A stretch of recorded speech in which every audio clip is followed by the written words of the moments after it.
What's up, everyone? My name is ZayNews, and this is the ZayNews Podcast, where we talk about all things basketball, whether it's NBA, college hoops, youth sports, you name it.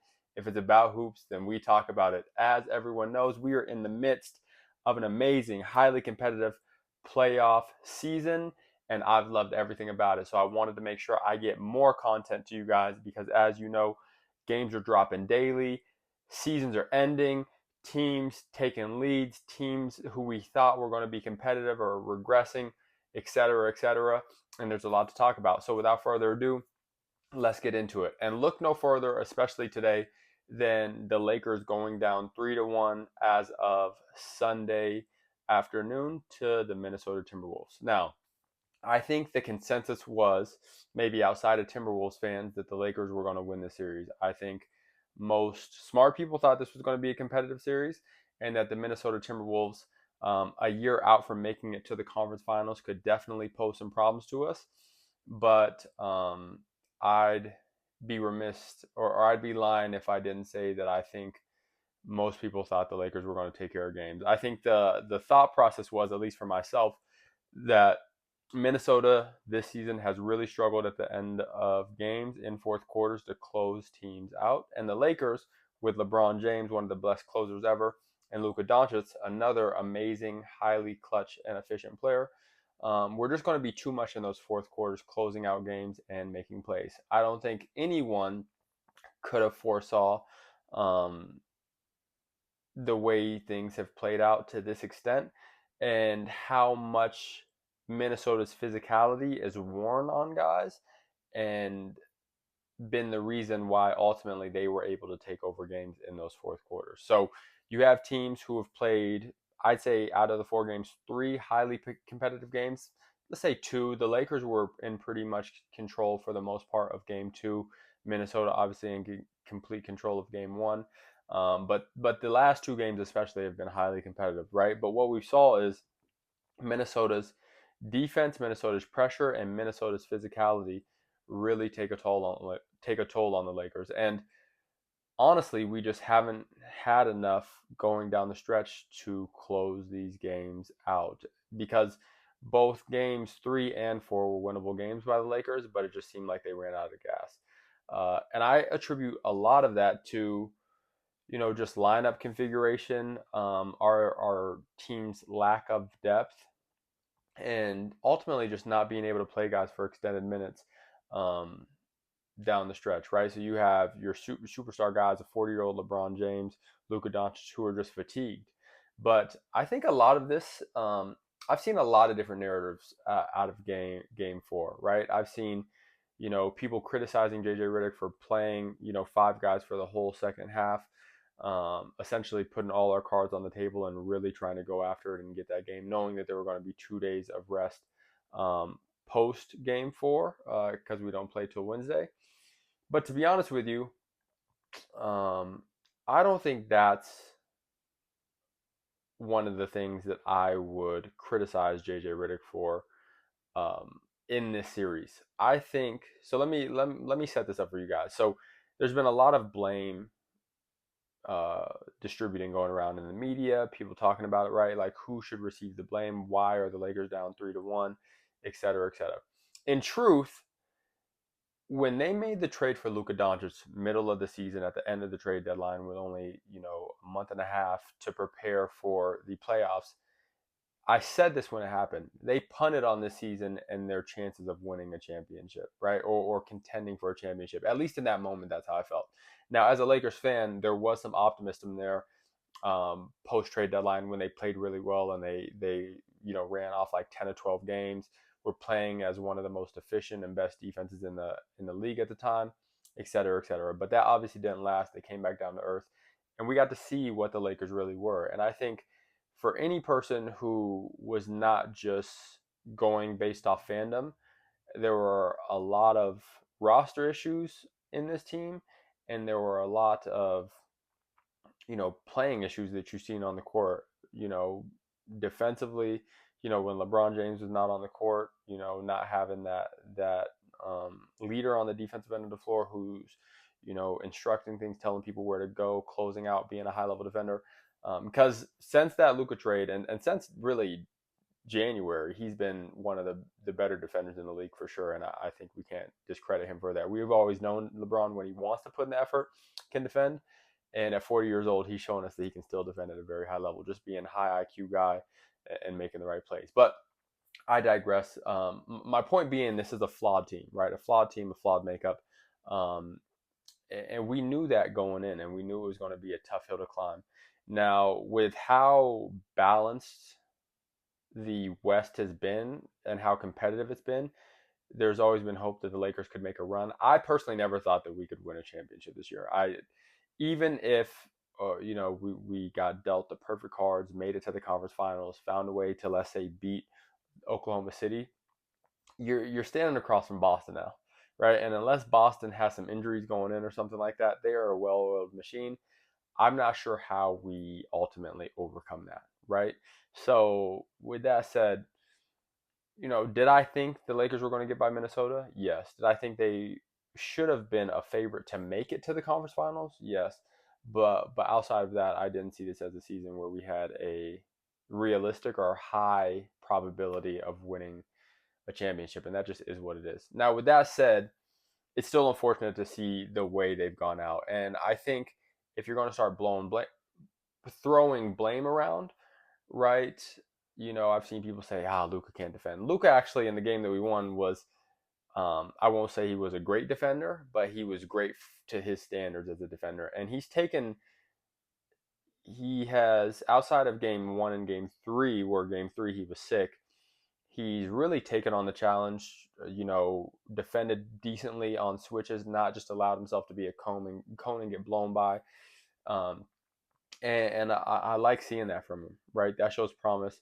Now, obviously, when you're asking a guy who had been injured for 2 months to come in, even at this point, and carry the amount of offensive workload that he's being asked to carry, he's going to fatigue, and we've seen that fatigue. We've seen that fatigue into the fourth quarter.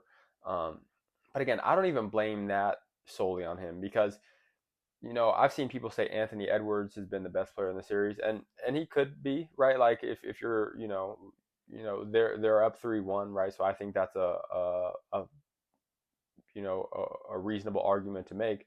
But also, he hasn't had to carry the offensive workload that Luka has had to carry, or LeBron for that matter.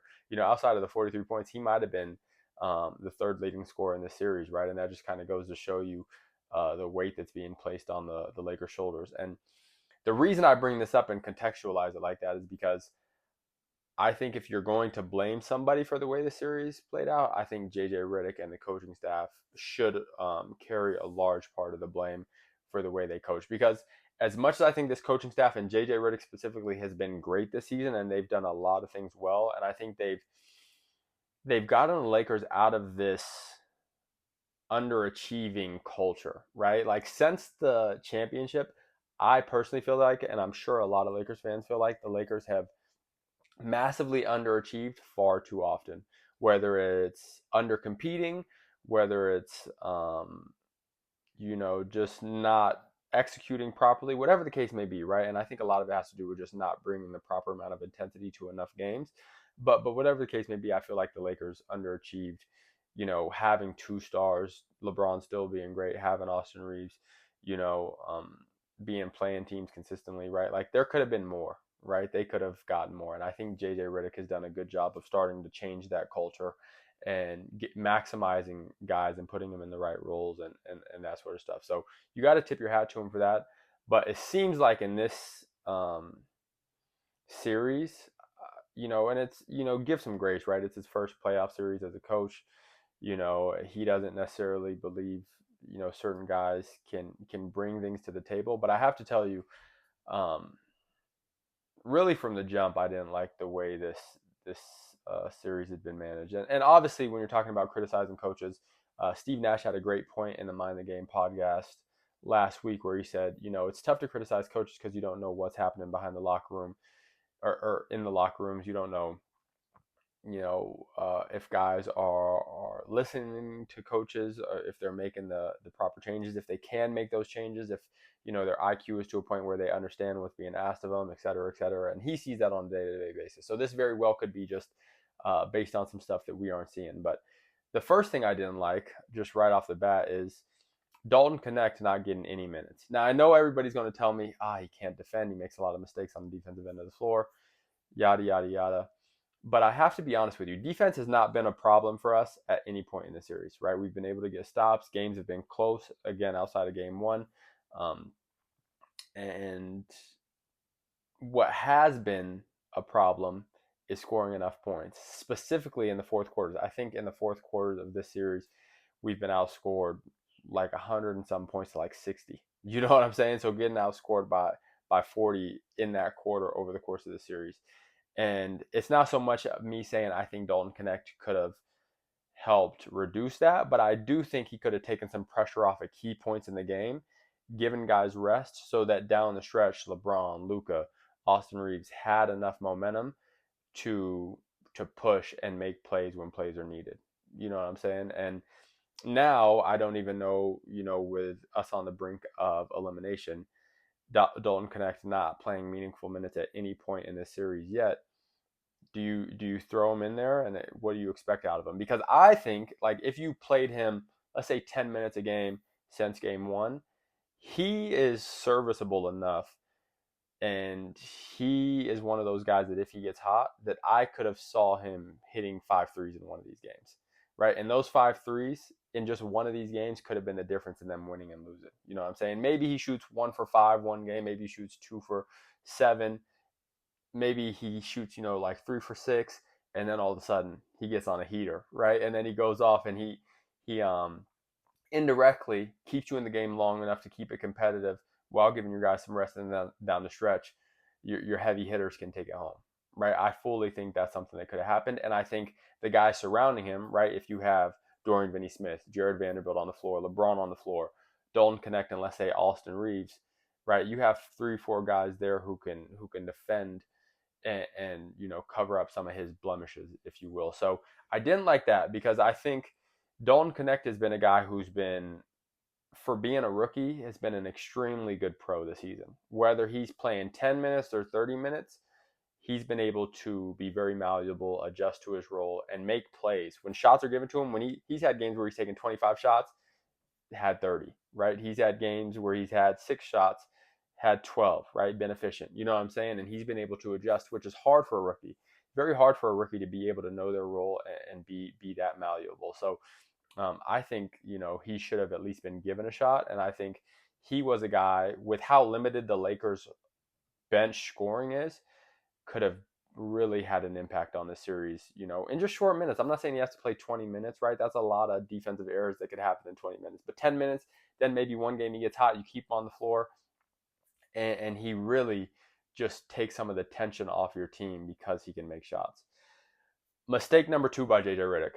I feel like the Lakers have not made any concerted effort to get Austin Reeves going in the series. I feel like that is a matchup that they have conceded to the Minnesota Timberwolves.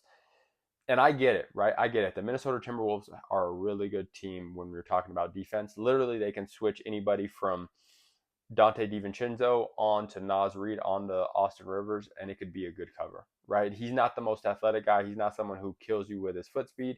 He's a crafty guy, and when they're letting you be this physical, put hands on guys, it can be tough on him, right? And we've seen him, shoot only like 38% from the field this series, not be efficient, not get into his bag like he normally does, be creative and play. But, and also he hasn't gotten to the line at all, and he's a guy who's really good at drawing fouls. So I say all this to say, Austin Reeves is a really good player, right? And even though this may have been a tough series for him, regardless of if you try to initiate some offensive for him or not, his confidence is going to be much higher if you call plays for him, put him in sets, and make him more a part of the offense, right? He's had decent games. He's really been good about playing off LeBron and Luka, so he's still getting 15 to 20 points most games. I think he's been around 17 the past 2 games. I think he had like 17 all in the second half last game. He had like 5 threes in the second half, even though he missed them down the stretch.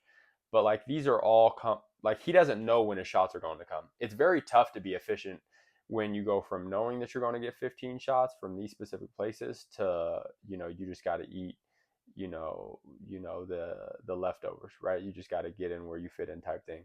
And I think that's also a point of contention for me because Austin Reeves can score on these guys. If he gets going, he can find a rhythm. He can get in these pick and rolls. He can get downhill. He can, make guys foul him. And he is another person who could take pressure off LeBron and Luka. But they're really, if you've watched these 4 games, there has been no effort at really trying to get him uh, going and trying to make him part of the offense, right? He's just more so been a role guy essentially, right? His shots when you get shots type guy, but like no creation off the dribble. And he's someone who I think he's a good shooter. Yes, he's definitely can play off the ball. He's excellent at playing off the ball. But I think part of his swag comes from making plays with the ball in his hand as well, and it just doesn't seem like they've given him the opportunity to do that very much. And I think that's been a big mistake as well, and something that I've kind of disappointed in them doing, right? Because let him struggle while being aggressive, right? Don't just take him out of the game, right? That's pretty disappointing to me because I think he's good enough and competitive enough to make plays happen. And also, when you give him opportunities, he starts to figure things out, right? He starts to make reads. He starts to see the way that they're playing him, but he's not getting any of these opportunities, so he can't make the reads and the adjustments necessary to get better, make plays, become more efficient, and have more of a footprint or an impact on the series. So that was unfortunate to see for me, to be quite honest with you. But hopefully in game 5, they'll make a few changes. It seems to me like they've kind of put all their cards on the table. JJ Redick's shown who he trusts and who he doesn't trust, and I don't know how many changes they are going to make. I would even like to see Jared Vanderbilt play more, right? I know he fouls a lot, but he's at his best when he's on the court wreaking havoc and trying to be chippy and stuff. Analytics can, as much as they can help you win, they could also defeat you when you're solely focused on that. And I think the Lakers coaching staff has maybe got too they've leaned too much into that, if I could be quite honest with you. And I think there's some real time changes that they could have been making and adjustments they could have been making to help with this. I think Jared Vanderbilt, somebody who could take a pressure off LeBron down the stretch of game 4. On the defensive end of the floor, I think him playing 12 minutes a game doesn't make sense to me. I'd like to see him at like 15 to 20 minutes a game. There's a lot of changes I think could be made. And to be honest with you, I think a lot of it comes from the coaching staff. I don't love the way that they've coached this series. I think they've conceded matchups. I think they've given too much respect in certain regards to Minnesota. And I think, a few of these changes could have meant the difference for the Lakers. Listen, Minnesota Timberwolves are not to be played with. You know what I'm saying? They made the conference finals last year. Anthony Edwards is on his upward trajectory, definitely a hooper. But I think this was a winnable series. Obviously, you're down 3-1. You got your work cut out for you now. I think, personally, the way Anthony Edwards competes and the way he's going to come out of game 5, I think it's more likely we get beaten 5 than we take it to 7. If I could have a hot take, a lot of Lakers fans, and I'm a Lakers fan, trust me, think that we're going to take it to 7 games. Let me repeat myself. I think it's more likely that the Minnesota Timberwolves ended in 5 than us taking it to 7 because the way that they compete. And I'm just not sure with the way this series is being coached if we're going to have enough steam to overcome some of that stuff.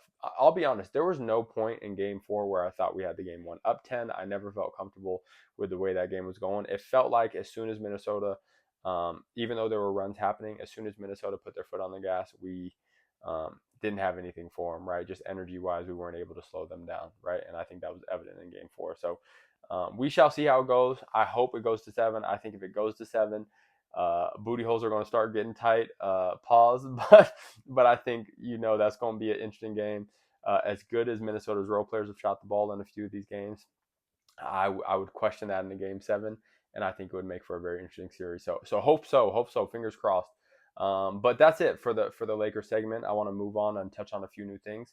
I'm going to pause here, and I'm going to jump back on here in a second. All right, guys, we are back. Sorry I had to pause for a second, but I want to jump right back into it. And I left off with the Lakers where they're at, where I think the series is going to end up. Lakers probably going to lose in 5. I'd see them losing in 5, more likely than them winning in 7. I know a lot of Lakers fans are holding out a lot of hope. I think with just the way the Timberwolves compete, it's going to be hard for us to make this comeback, especially with LeBron being at 40. I do want to say, um, dudes be chirping, dudes be talking a lot of mess, and it's the nature of the game, right? Guys get after it, and we love that about the game. But I just want to put into perspective really quick what prime LeBron would do to a lot of these teams. Quite literally, like the way the Denver Nuggets have been able to beat the Lakers over the past 3 or so seasons, the way the Timberwolves are beating them now. Prime Braun, like I would love to see prime 2012 Miami Braun play against some of these teams when he was at like his peak athleticism, when that met a high level skill, the way he was getting down lane, attacking teams. With the amount of spacing there being more spacing now than there has ever been, dang near. It would be scary, right? And it'd be night night for a lot of these teams because not only would LeBron be able to carry the offensive load, like down the stretch, how well Anthony Edwards played last night, it'd be quiet. You know what I'm saying? Like if you guys recall the way LeBron defended Derrick Rose in some of those playoff series in the fourth quarters, and other high level guys when he needed to get a stop, right? He definitely has always picked and choose for the most part when he wanted to play defense outside of a few years when he was making all defensive teams. But when he chose, and you're seeing it now this year, like it'd be scary. And we'd be having a lot different conversations with a lot of these guys if he was in his prime. So I just want to put that into perspective. And this is coming from a guy who historically has been a Kobe guy, as you can see. But we just gotta, give some dudes a reality check. Like he'd be able to literally like put a halt to a lot of this stuff that we're seeing in the NBA. All the great players, all the great things that we're seeing happening. I love it. But Prime Braun would be insane to watch. I wish we could get for like one season just prime LeBron in this era. And he's been so great. And what's crazy is he's been so great during this time. But like just with I say the thing that regressed the most in his athleticism is his lateral foot speed. If he still had that, if he still had the explosiveness at the rim and stuff, it just be a nightmare for a lot of these teams, man. But I would love to see it because all that noise that teams be talking, it just wouldn't be happening. So that's a side point though. But getting into the Timberwolves, how can you not, like what the Timberwolves are doing? How can you not like Anthony Edwards' progression as a player, really taking on that role? And he's essentially he's almost like that young guy who's that young fighter who's on his up and coming, and he has to beat a lot of those longtime guys to get to the title. You know what I'm saying? Like that feels like what his run has been over the past 2 seasons, knocking out Kevin Durant and Devin Booker last season, knocking out Joker, getting ready to knock out LeBron and Luka. Luka, a guy who knocked him out of the playoffs last year, and then potentially just to get to the conference finals again, having to go through Steph Curry, which it looks like that's going to be the route to get to the conference finals for them, right? He has a chance to knock out some of the, within 2 years, Kevin Durant, Steph, and LeBron, like the three biggest figures of this era. You know what I'm saying? All in almost a year span, which is crazy. But you got to love his progression. You got to love the way he competes. Was he fouling LeBron up the court last night? Yes. I mean, like he's acting like he's a defensive back. I don't know how you don't call that. Like he's literally holding his hands out and pushing him. But we asked for this, right? We asked for this, and honestly, this has been one of the most exciting first round of the playoffs in forever. You know what I'm saying? With the way the NBA has allowed these games to be officiated, like it's been so exciting. So you got to tip your hat to the Timberwolves. They've been playing excellent basketball. They've been competing at a high level. One thing I'll say about the Timberwolves is that when they can dictate the terms in which the game is played on, which is highly physical, highly aggressive style of basketball, they may be,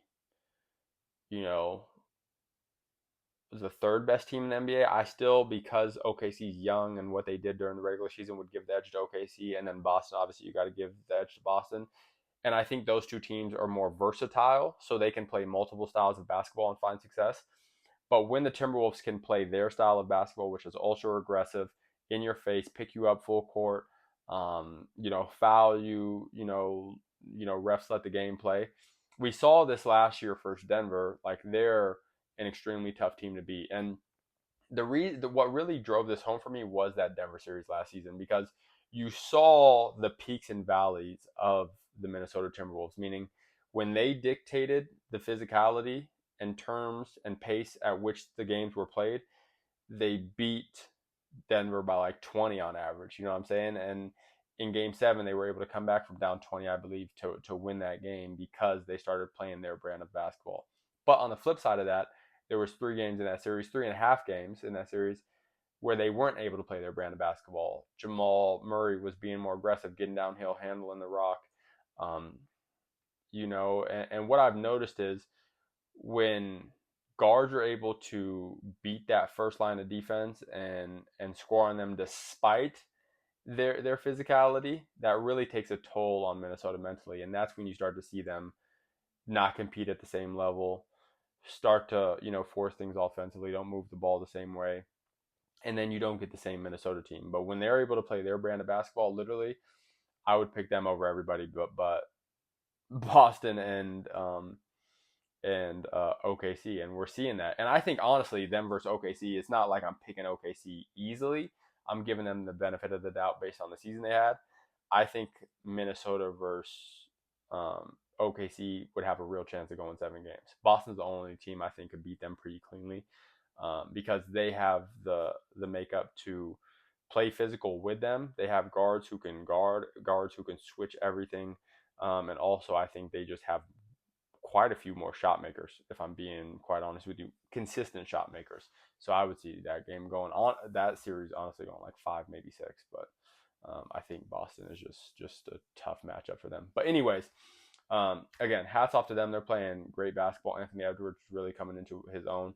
I've seen a lot of debate after game 4 of like, is Anthony Edwards officially better than Luka?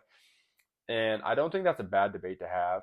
I think that's not a debate that we would have had last year, but I do think it's a fairly disingenuous debate. And reason being is because Luka, he gets traded midseason, coming, while he's injured, um, traded from a team. Not to, mention what that does mentally to a player, a franchise trading you that you'll think you'll be with for your entire career, that you just went to the finals with, right? Like, I'm sure he's still, like, you don't just get over that stuff. It takes time, and there hasn't been that much time, regardless of how quickly we move on from stuff between those things. So he has that going for him. He has that he's I don't think he's, even though towards the end of the season we've really started to see him get more comfortable, score the ball, that sort of stuff, but I still don't think he is back to 100%. Darn close, right? Like, he's playing, but like, I think with the mental toll that things have taken on him still trying to get back from the physical stuff that he's dealt with. I think he's just that great that he's still performing at a high level, but I don't think Luka's ever gotten back to 100% just yet, and I don't think we'll see that till next season, if I could be quite honest with you. So I think it's just a disingenuous debate to have, because last season when they were looking at each other eye to eye, all things equal, Luka torched them. You know what I'm saying? Like, for lack of a better term, he torched them guys, right? They couldn't do nothing with him. Jaden McDaniels, putting his hands on him this series, being aggressive, right? That stuff was quiet last time. And honestly, he's still doing what he's doing, averaging like 30 a game. But like, it just doesn't seem like it's the same 30, right? Like, I don't think last season they could have stopped Luka from getting a triple double if he wanted to get it. This series, right? You're seeing that, and part of that's roster configuration as well. Like, they've been able to allow Luka to get his, but not allow anybody to get theirs, right? And I think last season Luka was so great that he would have found a way into 8 to 10 assists a night pretty well every night. So that just goes to show, I think, that he's not quite 100%. So I think it's a disingenuous debate to have. Now, if you want to say because he's not 100%, then Ant is definitely better, and he's definitely been better this series, fair, I won't argue with you. And even if you want to say because Ant is a two-way player, a much better defender, that should make up for what he's doing on the the whatever gap there is between their offensive games, then fair enough. I won't argue with you. And I think, honestly, this season, with everything that's gone on, Luka has given up some ground, right? I think a lot of guys have closed the gap on him. I think Tatum has closed the gap. I think Ant has closed the gap. I think Shea has closed the gap. Cade Cunningham has closed the biggest gap, right? Like with just his team success and stuff. And I think Cade is going to be, he's a year or two away from being a top 5 player in the NBA. You know what I'm saying? So there's a lot of guys coming through the funnel who I think have closed the gap. And it's going to be up to Luka. I think next season will be the season to do it, to show guys who he is and why he is that dude. And if he can do that, then re-cement himself as like a top 3 to 5 player in the NBA. But if you want to say right now at this present moment that Anthony Edwards is the better player, I won't argue. I think it's a fluid thing, right? Things change year to year. Stuff happens. If a guy gets an injury and he's hobbled, then obviously. But I think it's disingenuous, right? If we're talking about like what these guys have done over the course of their careers, when we last see them play each other, what happened, contextualizing what happened this year, what happened going into the season. If you could do that, and if you still think Ant is the better player, then so be it. I don't know. I think it's close. Especially when you factor in the defensive side of the ball. But it's just tough to really say an absolute about that. But I will say, if you do think Anthony Edwards is better, then I got to start to ask the question, because I personally am someone who has never necessarily thought that Joker was just better than Giannis. Like, I don't feel like he ever really took that mantle from Giannis. Now, he won a championship after Giannis did. He's been healthy, right, during his playoff run, so he's played more. We've seen him more. I know his stats during the regular season are eye popping, but honestly, right, like, it's the same argument to me. You know what I'm saying? I understand why people say Jokic is the best player in the NBA, and I think it's deserved. But I also think Giannis has been doing some incredible stuff with Milwaukee. And outside of injuries, right, I have a tough time seeing how that same argument doesn't apply, because Giannis is such a like head and shoulders better defender than Joker is. So just a question I pose. I know a lot of people may disagree with this, but if you do think Anthony Edwards is better than Luka at this present moment, um, then I'd ask your opinion on the Giannis versus Joker debate, and tell me why that's any different. But just my thoughts on that. Let's move on. Got some other stuff I want to talk about. The Bucks, obviously, we want to wish Damian Lillard a speedy recovery. Damian Lillard's been one of my favorite players since he's entered the NBA. Since he had that first showdown with Kobe as a rookie, he had like 38 on Kobe his rookie season. I think I actually got to see Damian Lillard play in college at Weber State. They came up to Alaska, where I'm from, and played in the Great Alaska Shootout. He had like the easiest 25 on the court. You could just tell he was the best player there. And I think it was the same year, or maybe a year before, I can't remember, but Klay Thompson also came up that year, and he had like 10 threes in the championship of that tournament. It was insane, but got to see some good players come up through that funnel. But anyways, wishing Dame a speedy recovery.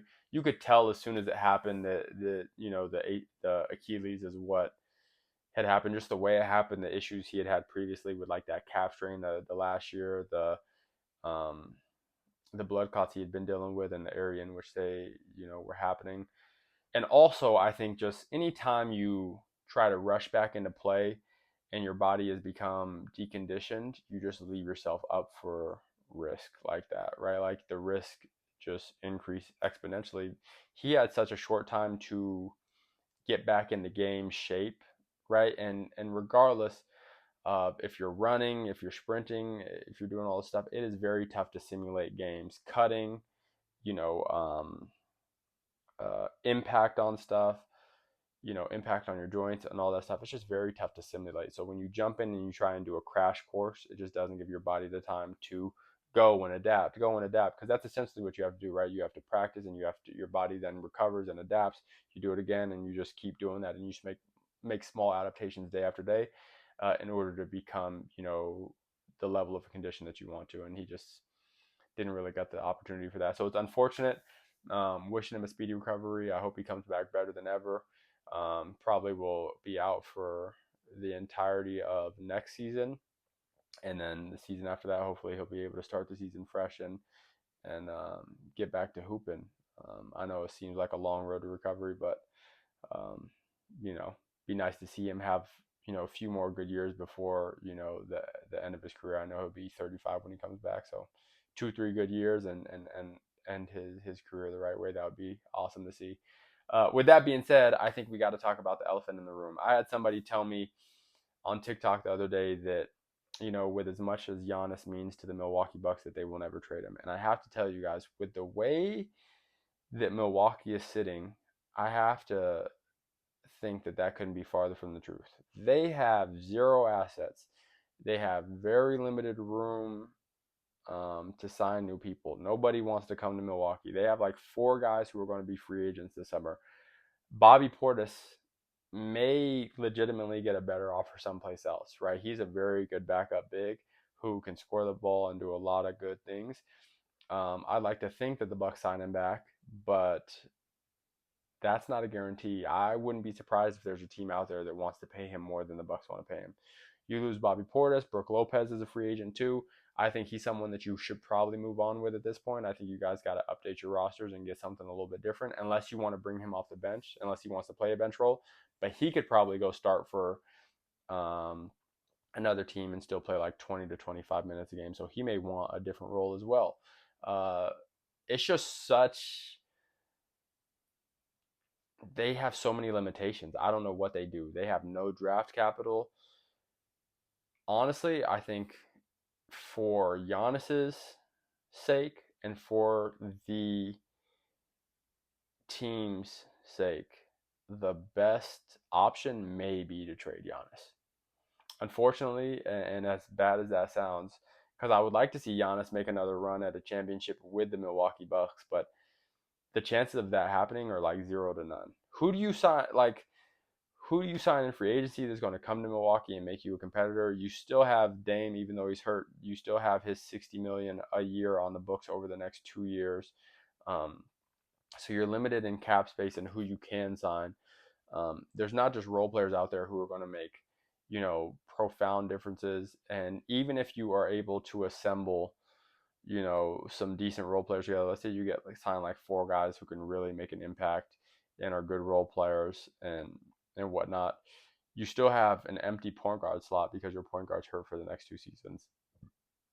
You know what I'm saying? So it's just, I'm not sure what the Milwaukee Bucks can do. Honestly, I would really at least look at what the trade market is like for Giannis this summer and just see what you can get. And again, right, I personally would probably, you could get a balance of both. I saw somebody on Twitter the other day say they'd rather take kind of like a player, see what kind of players you can get for him as opposed to draft capital. For a guy like Giannis, I think you get 2 fringe all-star caliber players plus 5 picks. Not kidding. You know what I'm saying? I'm not kidding at all. If I would ask Miami for Bam and Tyler Hero and just see what happens. They may be up for it, they may not. The season that Miami just had, I'm led to believe, and the type of player that Giannis is, I'm led to believe that they might entertain that. You trade Bam, Tyler plus 3 first-round picks, that might pique my ears if I'm Miami. Now, obviously, you trade those 2 guys, and then what do you have around Giannis? I get all that.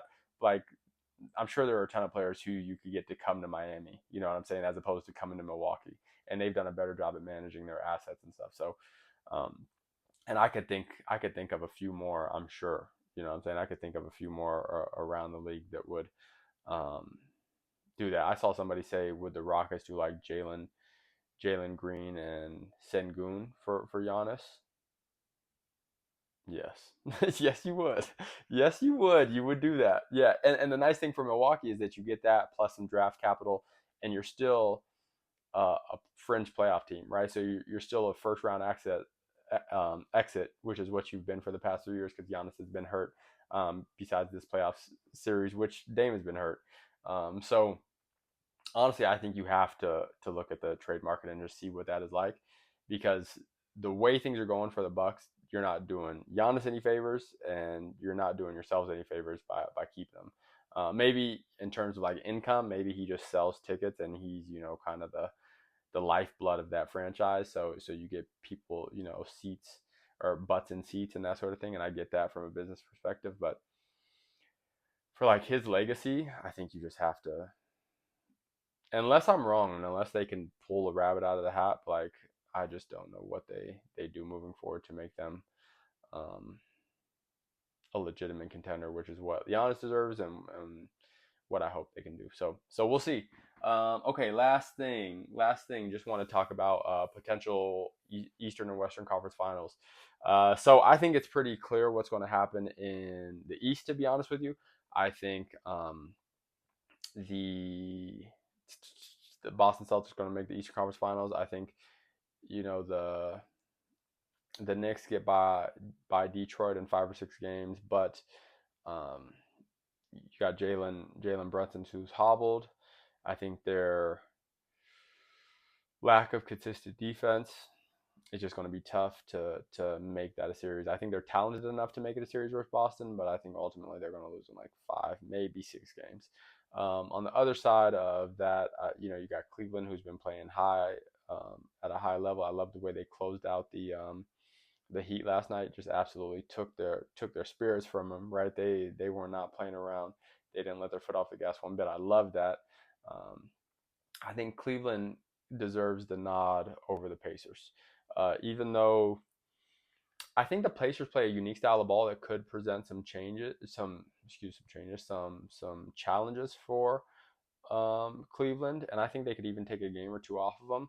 Ultimately, it just feels like Cleveland's such a well-oiled machine, and I think in that series, Donovan Mitchell can be the best player in that series. You know what I'm saying? Against Boston, I think he could be the best player for a couple games. I don't know if he could be the best player in that series for an entire series.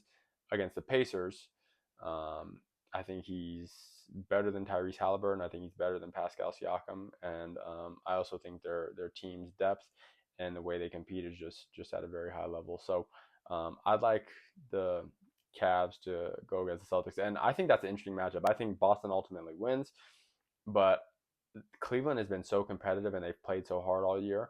I think that could potentially go 7. I'm not sure if it will, but I think it could potentially go 7. I'd probably choose Boston in 6 as opposed to 7, but I would love to see that series go 7 and just have it be a super competitive series. That would be fun to watch. And then on the West, um, I think the series that I would want to see the most, based on how the Timberwolves are playing right now, is the Timberwolves versus the Clippers. I think that would be a very fun Western Conference Finals.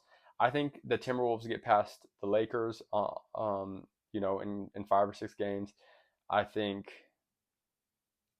their size is going to really they're going to have the same advantages over the Lakers that they do over the Warriors, and I think they should probably be the favorite in that series.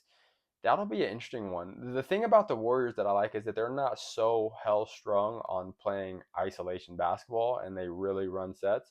And I think that's something that can really frustrate Minnesota. And if it does, then who knows? And honestly, I would like to see the Warriors win and make another conference finals, maybe even another championship. They've been playing excellent basketball the past 2.5, 3 months. I think that'd be awesome for Steph's legacy. I would love to see it. But also, I think if the Timberwolves are able to impose their will and that physicality that they like to play with, I would probably choose them in that series. That'll be a tough one. That one may go 7. I have to think more about that because I do think the Warriors, where they're different than the Lakers, is exactly what I just mentioned. They play more of a team-oriented style of basketball. They have guys who can give you something every night. A different guy can give you something every single night, and it makes it really fun to watch them. Just knowing that you have multiple guys, and also like I don't think even though Jimmy Butler can be passive at times, I think Jimmy Butler's going to would make the Timberwolves pay for that aggressive style of basketball because he's going to stick his head down and get to the rim and they're going to foul him.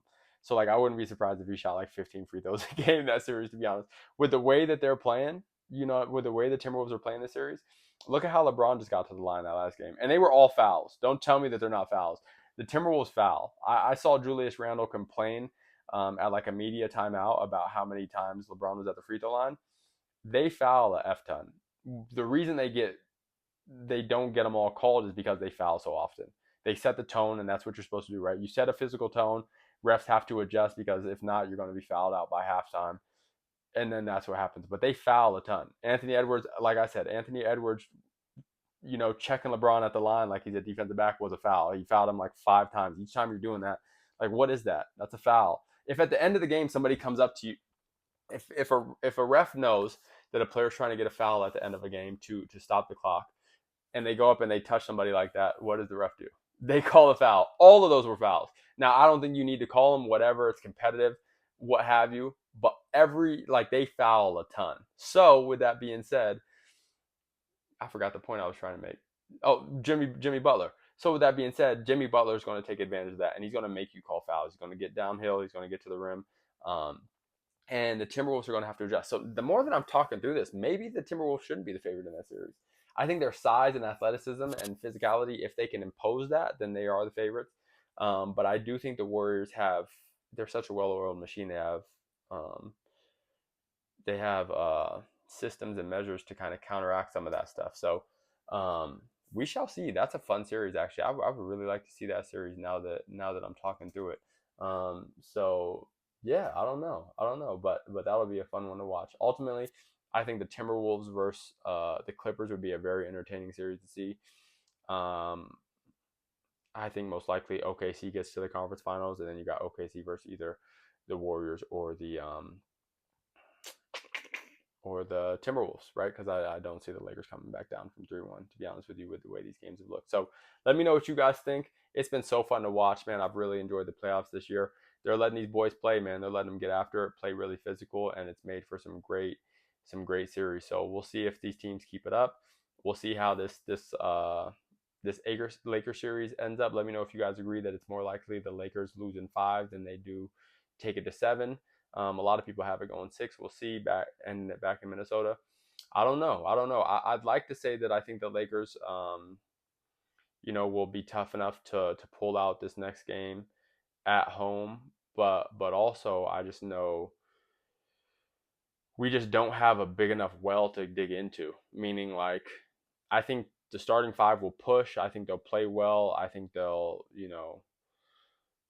do their thing, but JJ Redick has shown that he doesn't trust our bench. So when they fatigue, what happens? You know what I'm saying? When they fatigue, are we able to sustain that over, 48 minutes? I don't know. And even if he did give the bench more of an opportunity in this next game, are they in a place now where they can compete at a high level after not playing minutes, for the majority of the series? And that's where I say I just don't like the way the series has been coached. You've been trusting certain guys all season, and then in the playoffs you change that. Just doesn't make much sense to me. Now, obviously, lineups get shortened, right? And I understand a guy like Jordan Goodwin not playing as much, even though he's offered quality minutes and stuff. Just because you can only have so many guys on the court that don't provide that much offense. But with our offensive woes, Dalton Connect not getting any minutes, I think is a missed opportunity.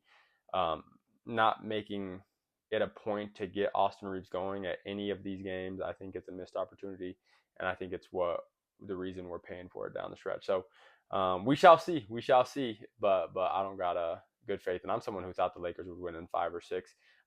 Not saying an easy 5 or 6. I thought each game would be close and highly competitive, but I thought the Lakers would be able to, hold it down the stretch, but just with the lack of depth, I think is really what's hurt them, because our starters and our star players are just gassed by the end of the game and unable to push the way you'd want to see them push. So we shall see. It's been fun though.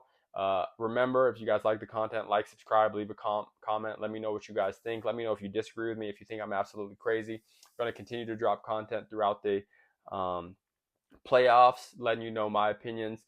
But I want to hear your opinions as well. I want to make a community here. So we'll talk soon, guys. Peace.